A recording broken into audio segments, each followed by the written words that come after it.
Podcasting from Singapore and broadcasting all around the world. You're listening to the EdTech Chat Podcast, taking the pulse of educators from all over the globe and bringing what you need every week. Now, over to your host, Craig Kemp. Hello and welcome to episode 32 of the EdTech Chat Podcast, the second to last episode of 2020. I'm your host, Craig Kemp, and I'm thrilled to have your support. I continue to work with the incredibly talented Mark Quinn to improve the final audio quality of this podcast. He has his own podcast production studio that provides editing and mastering services to content creators. To connect with Mark, please see the details in the podcast notes below. As I've mentioned before, I've grown my Ignite EdTech consultancy team to include some of the best EdTech leaders from all over the globe. Each week, I want to take a few moments just to introduce a new member of our team that you may like to chat to about supporting you in your school or company. Today, it's my pleasure to introduce you to Tanya Leclair. Let's have a listen to our brief chat. Thank you for joining me today, Tanya. As a valued member of the Ignite EdTech consulting team, you work with schools all over the world to help them thrive in many different ways. Tell us a little bit about your current role, your experience, and your areas of expertise. Hi, Craig. Thanks for having me. I'm currently a digital learning coach at Seoul Foreign School in Korea. I primarily work with high school teachers to help them meaningfully use technology in their classrooms. I do this through planning meetings, professional development sessions, and other communications like screencasts and curating resources. As many coaches will tell you, we're always learning, so I often joke that I'm a little bit good at a lot of things, but my specialties lie in presentation design, resource design, and synthesizing concepts into easy to understand steps. I also love visual and graphic design and find that I often end up being utilized for projects requiring a keen eye for design. Wow. You do so much, Tanya, with so many people, and your online presence is inspiring. What's the one thing that you're most passionate about right now in education? I'm passionate about helping teachers make sense of the multitude of educational technology tools at their disposal and how they might use them effectively to enhance student learning. With virtual learning, we have an extra emphasis on these tools. So I find I'm always testing and trying out things from multiple perspectives. I also love designing visually appealing resources to help teachers better understand concepts and tools.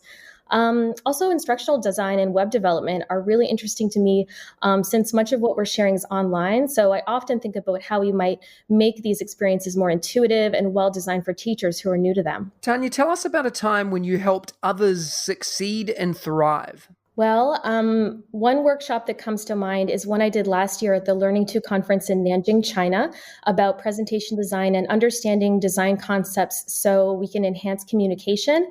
Participants in my session got just as nerdy as me about design elements and how they could make adjustments to projects they're already created. They really loved exploring the different concepts, and I still get messages from them about how the session helped them level up their various projects and communications. Once you see design elements in a certain way, you just can't go back. You see them everywhere. Yeah, I totally agree. That sounds like an inspiring session. How do you help schools as a consultant?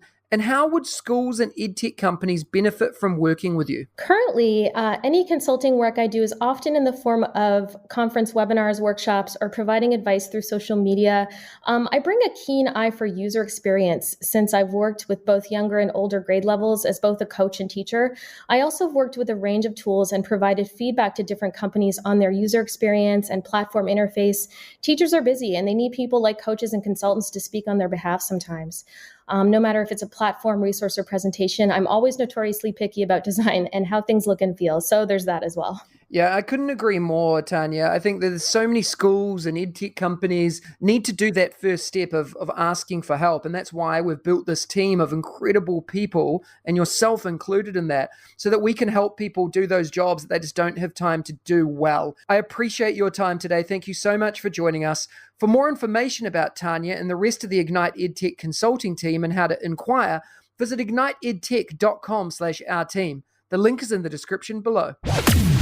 Last week, I asked you to think about your digital tool use over the holiday season. I encourage you to check out the social streams to see what other people suggested and listen back to last week's episode. This week, I want you to think about what you need to do to let the people around you know that they're special and that you appreciate them. One of the things as educators that we often forget to do is thank the people around us. Over the next week, before the holiday season, take some time every single day to say thank you to people, whether it's a cleaner, a leader, a colleague, a friend, or a parent. Make sure the people around you know that they're loved and that you appreciate them. No EdTech question this week, just a general wellness thought. Be thankful and let your closest circle know. Have a great week ahead. Thank you for your questions that you continue to send in. This week, I wanted to discuss one question from Tamara in Australia. She asked, when I think about engaging students, the first thing I think of is games. How else can I engage students with technology when it's not game-based or gamified? Thank you for your question, Tamara. It's a really interesting topic and something that actually comes up quite a lot, especially from teachers who have taught before the integration of technology and now today, after technology has been infused into our everyday life. My first answer is to always think about and know your why. If you and your colleagues don't know why you're using technology to engage learners, then don't do it. It's as simple as that. Take some time right now, if you haven't done this already, and decide what is your reasoning for wanting or needing to engage students in learning. Is technology the best fit, or is it teaching pedagogy that's the problem? Do you need to go back to the roots and look at teaching practice? Thinking explicitly about technology now, I think that there are so many options for engaging students in technology use without having to gamify. Don't get me wrong, there are plenty of amazing apps and programs where gamification has been proven to improve student engagement and learning, but it's not the only way. When I think about making a learning experience more engaging with technology, my mind never goes straight to gamification. It goes to strategically thinking about the experience and the learners and finding a tool that can add value, not simply substitute a learning experience for something else. I think about tools like the Google suite of products or collaboration tools that allow my learners to connect, collaborate, and engage with authentic audiences. I think about tools like Hologo World that allow my students to engage with augmented reality technology. Or I think about tools that allow my students to create and make to show their learning in interesting ways. Start with your why, know what you want to achieve, and if you ever need help finding tools or a specific scenario, or just help in planning for learning experiences, don't hesitate to reach out to me or my Ignite EdTech team. We're always here to help. If you have a question that you'd like answered, please send it through to me. My contact details are in the podcast notes below. A tool that has positively impacted the authentic and purposeful use of technology into classrooms and meeting rooms that I have worked in is Floop. Floop is a cloud-based website where students can receive annotated feedback from teachers and peers. Students upload images of an assignment to the platform, and teachers put markers in places where they want to provide written feedback. Students are able to see and respond to comments, creating a feedback loop that allows teachers to see patterns of student learning. Students get the feedback they need when they need it. Give feedback 4 times faster than traditional methods and a digital Dropbox with comment banks. What makes this tool unique is the mechanism that allows students to point directly to places on their work that they need help with. Then get that targeted assistance that can also help with specific spots on the assignment. We've been able to do that with tools like the commenting feature in Google Docs, but it hasn't been quite as available in other subject areas. I highly recommend that you take a look at floopedu.com. The link is in the description below. Every week, I bring you a short interview with some of my edu heroes, an engaging learning experience with someone who makes a difference in education every day, with a particular focus or angle towards educational technology. This week, I had the pleasure of chatting with Michael Lubelfeld and Scott McLeod. Let's have a listen to the chats. Today, I have the honor of speaking with Mike Lubelfeld. You might know him as @Mike Lubelfeld on Twitter. Mike and I have been connected for some time now, but this is the first time we've spoken, which is extremely exciting. Mike is an inspirational superintendent based in Illinois, USA, and his Twitter feed is constantly filled with positivity and advice for leaders. He's the co-lead of #SUPT Chat, which runs on Twitter on the first Wednesday of every month. On top of all of this, he's a published author. Mike, it's a pleasure to have you on the show today. Are you ready to talk about education and technology integration? Yes, sir. I'm excited to be here. I cannot wait to chat with you, my friend. Let's go. Why don't you start by telling us a little bit about your current role and what inspires you to do what you do? All right. Well, I am a public school superintendent in northern suburban Chicago, Illinois. We've got 10 schools, pre-K through 8th grade. So we teach children ages 3 to 14. We've got 4,000 kids, 525 employees. And really, I'm inspired to impact growth, learning, social, emotional, academic growth for children and for adults ultimately, it's support for society and investment in kids and their futures. And I honestly look forward to going to work every single day. It sounds, Mike, that your job is just awesome. And I love that. And I love the energy that you bring to it. What's your best advice from a leadership perspective for educators today in relation to their use of educational technology in their classrooms? I have to say, I'm going to give you a long answer, but one word is courage. Courage to try. Use it for connection. We really can use technology tools, EdTech especially, to humanize the experience and to connect with our relationships and to build our connectivity. Just have some experiences by creating some of the experiences. Really in terms of pedagogical growth, the actual teaching and learning and facilitating learning opportunities comes with trying new things. It's innovation. It's doing something new and different to make it better. With EdTech, be engaged, jump in, put your fear aside and realize the incredible humanization and outreach tech tools can provide. Craig, I'm a bit older, and I remember laser discs when I was a teacher back in the mid-1990s, and we were all excited about the barcodes and the remotes. My goodness, we've come a long way in a really relatively short period of time. My best advice, be courageous. Really, the kids depend on that. Great message, courage to try. I'm really pleased that you brought that up, actually, Mike, because it's something that a lot of teachers fear when it comes to educational technology use as well. And I think that if we think about EdTech the way that we think about giving the messages to our kids all the time, which is take a risk, try something new, engage in learning. If we did that as educators, we would continue to thrive and continue to grow. And I'm pleased that in your district and in your area, that message is being transitioned across everyone there. What about professional learning networks, Mike? That's where we connected and engaged on Twitter many, many years ago now. Tell us about your choice of professional learning networks. Where do you engage? And for the listeners here today, why should they get involved in a PLN? Oh my gosh. Well, I'm glad we did engage in Twitter, my friend, and it's so exciting to be speaking with you today live. I also have to say, Twitter really flattens the world. There's a Thomas Friedman book, The World is Flat, and it's from a few years back, and it really talks about globalization, and it doesn't matter where we are physically, we can be connected. The PLN, the Professional and Personal Learning Network, is so critical. A good friend of mine, Nick Poliak, always says we like to go where the smart people are and learn from and with them. I'm proud of the AASA, the Superintendents Association, for here in North America, USA, and Canadian school suits. I'm also part of COSIN, the Consortium for School Networking, which is a bit more global, and it's really for CTOs and EdTech folks, but I guess I've always been an EdTech fanatic over the years. Locally, there's a regional group called the Suburban School Superintendents. They're incredible thought leaders, micro level, macro level. We've got local groups. And also, I'm real proud to share that I've been an adjunct professor or instructor for the past 15 plus years at National Louis University in the Chicago area and Loyola University, Chicago. So again, like Nick says, we go where the smart people are and we learn because, Craig, we're clearly better together. That's a great message. Go where the smart people are and learn.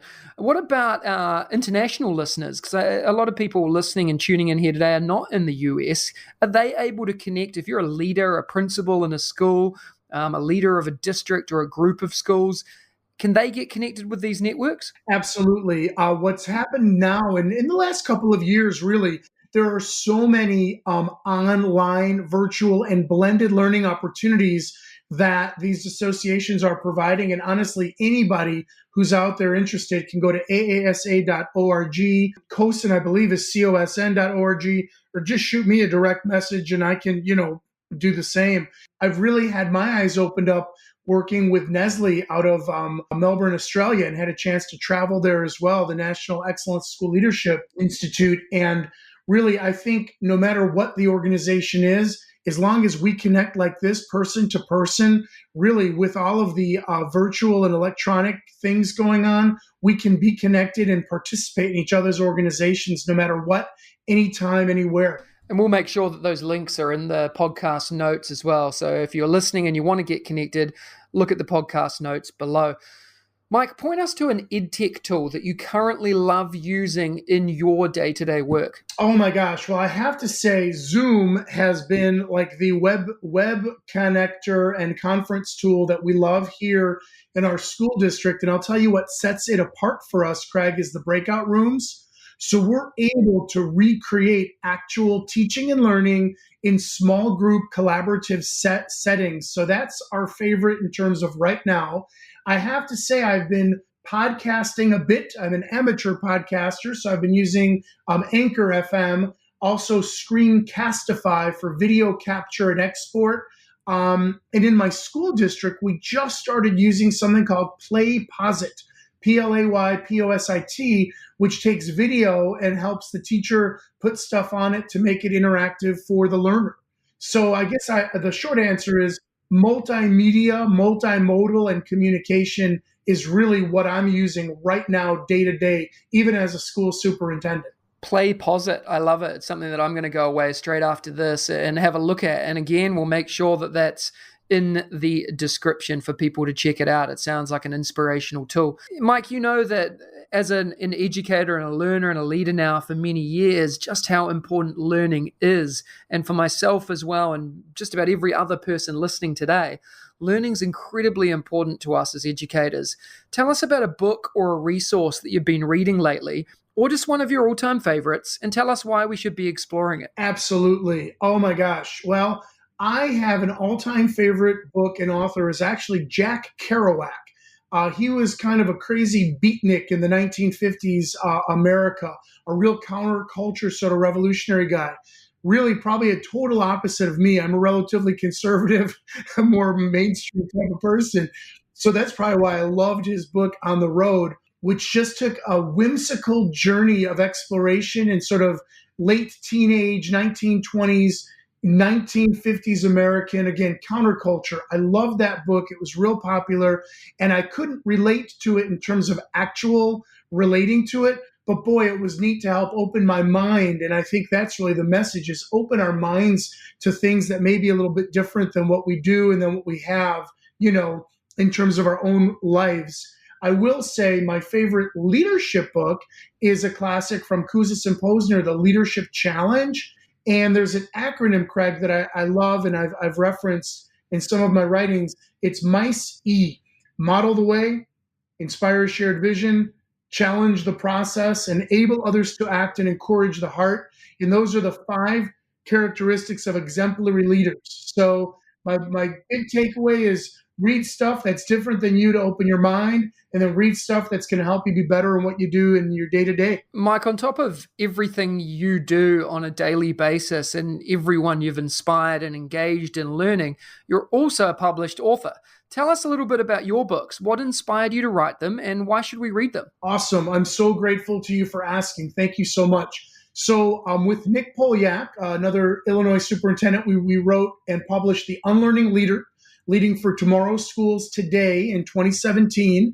And we also published with PJ Capozzi, another author and great guy, superintendent, Student Voice, From Invisible to Invaluable, Rowman and Littlefield Publishers, 2017 and 2018. Honestly, Craig, the inspiration comes from educators and students with whom we've worked. Inspiration came from seeing successful changes in leadership in small doses in our own districts with our own faculty, staff, and really seeing how it can be scaled up at an organizational level, and celebrating the great work of the teachers who led the changes, and celebrating the great work of the students who led the changes. And the inspiration really does also come from Nick Polyak, who's a major professional partner of mine and really a brother from another mother. We just serve as accountability partners. We help make each other better, and we push each other, to just do better all the time. So we're real proud to have these books. People should read them because they're from real people, real practitioners, and they show real change management, change leadership from students up to superintendents. And again, all of these links are in the podcast notes below. Mike, we've come to the end already, and I feel like it's finishing all too soon, but what's the best way for them to connect and engage with you? Because I know that there's going to be many, many people that are going to want to know more from you based on the little nuggets that you've just given us today. How can they do that? Well, you are an amazing, incredible friend, and just wonderful to allow me to be part of your journey, Craig. So thank you. Definitely Twitter is probably the most accessible way, at Mike Lubelfeld, and at my blog, mikelubelfeld.edublogs.org. And I'd love to stay connected with any of your listeners. And again, so grateful to keep making the world a better place through inspiration, positivity, and support for others and their growth. Mike, thank you so much for your inspiration and your time today. My pleasure. Today, I have the honor of speaking with Scott McLeod. You might know him as @McLeod on Twitter, with almost 54,000 followers. Scott and I have been connected for many years, and I love following his tweets and engaging conversations. Scott is an associate professor of educational leadership at the University of Colorado, Denver, USA. He's the founding director of the UCEA Center for the Advanced Study of Technology Leadership in Education, CASTLE, the only university center in the US dedicated to the technology needs of school administrators. And on top of all of this, he's the co-creator of the wildly popular video series, Did You Know? Shift Happens.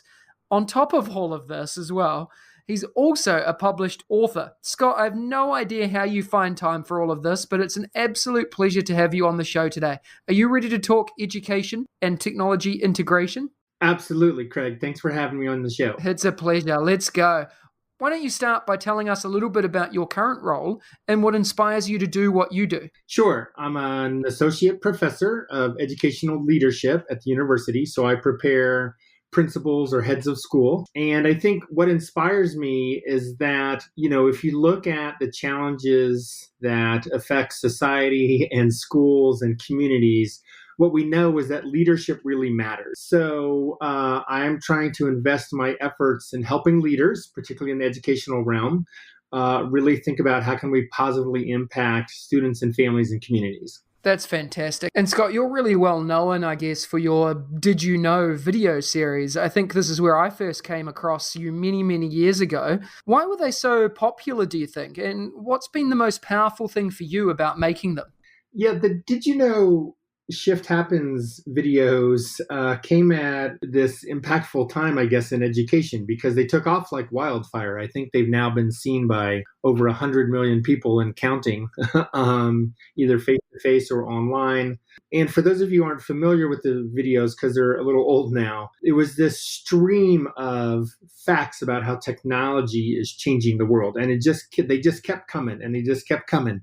And, what the videos invited us to consider was if society all around us is being transformed by these technological shifts and globalization, then, we can't pretend that schools and universities are going to be able to stay in their own little bubble immune from all that. And so what the videos did was they invited people to consider what the potential and the opportunity were for us as educators with our students. And I think that's why they resonated with so many people, is they really sort of hammered people, in a lot of different ways about how quickly the world was changing, and then said, so how are you going to change as an individual, as an organization, with the people that you serve? And I think, for me, the most powerful thing about being involved in that initiative with Carl Fish was the opportunity to dialogue with people all around the world who were impacted by those videos and then said, this is causing some incredible discussions in our organizations, in government agencies and schools and businesses and nonprofits. And it's really sort of given us an opportunity to have some dialogues that we hadn't had before. And that was actually really exciting stuff to see.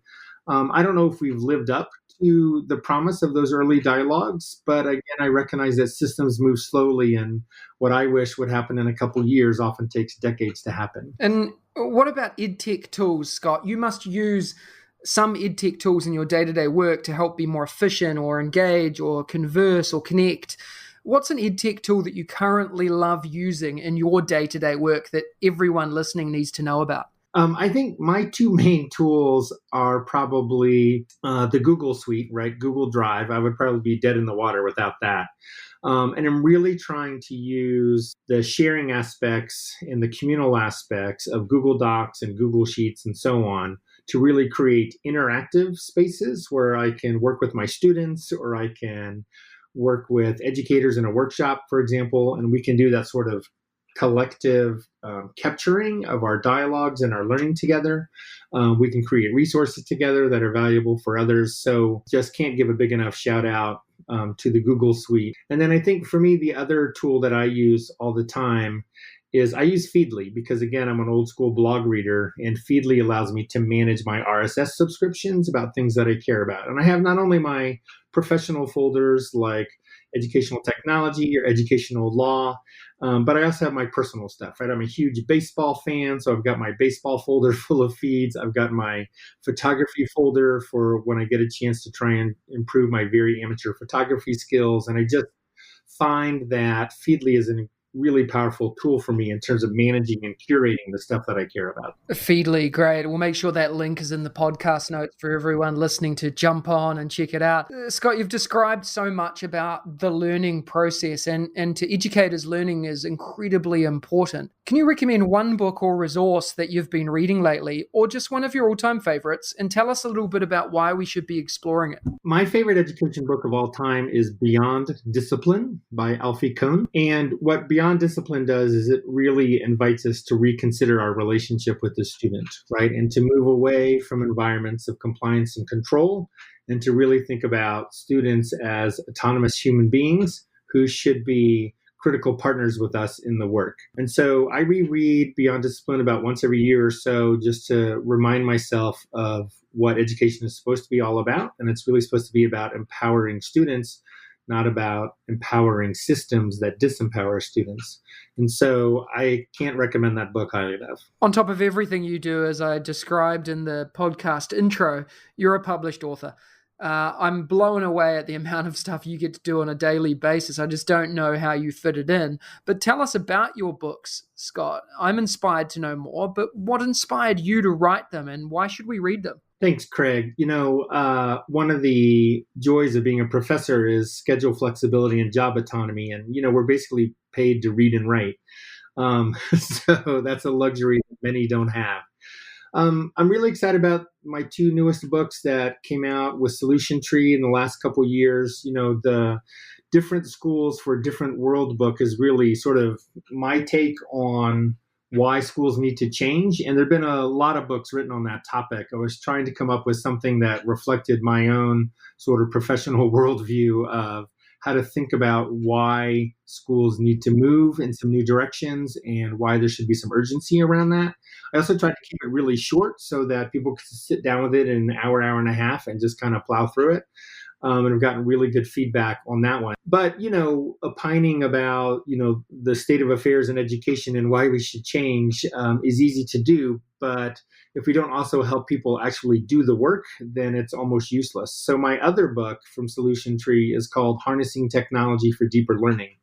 And in that book, what I do is I introduce my 4 shifts protocol, which talks about how do we redesign lessons, units, and instructional activities towards deeper learning and student agency and authentic work, and how do we use technology as a tool to help with that.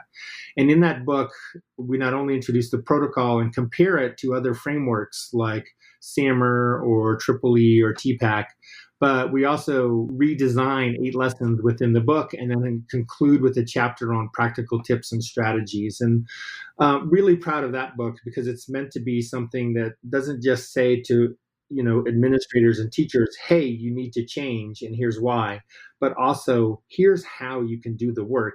And, the protocol is now just taking off all around the world quite rapidly because it's a very practical, hands-on instructional redesign tool that's free to anybody who wants to use it. So they don't even have to, get the book. They can just find the protocol online and go. And so I've been really just delighted with sort of the duality of those books, the why book and the how book, and how they're working together to foster educators, transformational practices in schools. And we'll make sure the links to your books are in the show notes as well. Scott, I can't thank you enough for your time today. It's been totally inspirational, and I know the listeners are going to have so many things to ask you out of all of this, so many nuggets of information and so many ideas going around in my head now. What's the best way for the listeners to follow and connect to you? The best way to find me is at dangerouslyirrelevant.org. You can also find me on Twitter at McLeod. I'm on Facebook and Instagram as Scott McLeod, and the last name is McLeod. And otherwise, just click on contact on my blog, and there's lots of other ways to find me. Thanks, Craig. Thank you so much for your time today, Scott. It's been a pleasure. Absolutely. Next week, join me for episode 33 of the EdTech Chat Podcast, when I'm joined by Sunny Magana. One of the things I love doing is giving away prizes as a thank you for tuning in, listening, and hopefully subscribing to the EdTech Chat Podcast. Last week, I gave away a copy of Alex Quigley's book. To win, you needed to complete the form at bit.ly/edtechwin. The winner has already been contacted directly by me, and they are Donna Golightly. Congratulations, Donna. This week, I'm giving away the biggest prizes yet on the EdTech Chat Podcast. A haul of 8 different prizes. This week, I'm giving away 5 books from the amazing Michael Lubelfeld, 2 books from the incredible Scott McLeod, and an hour redesigning for deeper learning workshop with Scott. To win the prizes, you need to go to bit.ly/edtechwin and complete the simple form. It'll take you less than a minute to complete, and with 8 prizes this week, you've got a great chance of taking something away. The link is in the description below. Competition closes on Wednesday the 16th of December, and the winners will be contacted directly by me and announced on next Friday's podcast episode. Good luck. We have just one more episode left in the 2020 series of the EdTech Chat Podcast. When we come back in mid-January, we'll be bigger, better, and more targeted to your needs than ever before. I am thrilled with the changes and what I will have to share in the new year. If you have any ideas for the 2021 season, please don't hesitate to contact me. If you enjoyed today's episode, like always, please smash that subscribe button and share it with your colleagues, friends, and families. I really do appreciate your support. Please remember to go back and rate the podcast too. It won't take you long, and it will help us connect to more educators and edtech enthusiasts all over the world. Make sure you go back and share your favorite part of today's episode by tagging me on Twitter, Facebook, Instagram, or LinkedIn. And don't hesitate to contact me with any questions that I can answer in an upcoming episode. Remember, you have the chance to win as well. Check out the links in the description for more, and I'll see you again next week. Thank you for listening to the EdTech Chat Podcast, creating a community for educators to learn, share, and grow. If you liked today's episode, please don't forget to subscribe so you don't miss another episode, and be in the drawing to win prizes every week. If you know others that would enjoy the show, please hit that share button and brighten their day. Join us again next week for your weekly EdTech Hit with @Mr. Kemp NZ. We'll see you again soon.